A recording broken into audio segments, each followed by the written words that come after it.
Total response naman ng lahat ng ahensya ng gobyerno, iniutos na ni Pangulong Marcos kasunod ng lindol sa Cebu. Ang kasama natin sa balitang yan, si Rajuman Chanel Salazar. RMN Tutok Lindol. Nagpahayag ng pakikiramay si Pangulong Ferdinand Marcos Jr. sa mga pamilyang nawala na mahal sa buhay dahil sa magnitude 6.9 na lindol kagabi sa Cebu.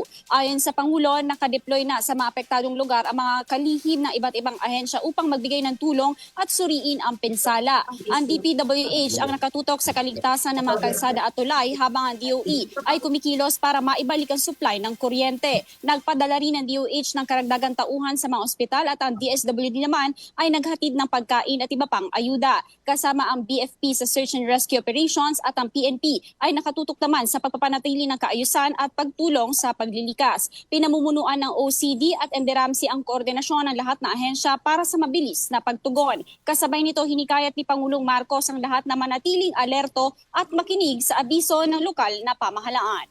Kasama mo sa DZXL RMN Manila, Radyo Man Chanel Salazar, Tatak RMN.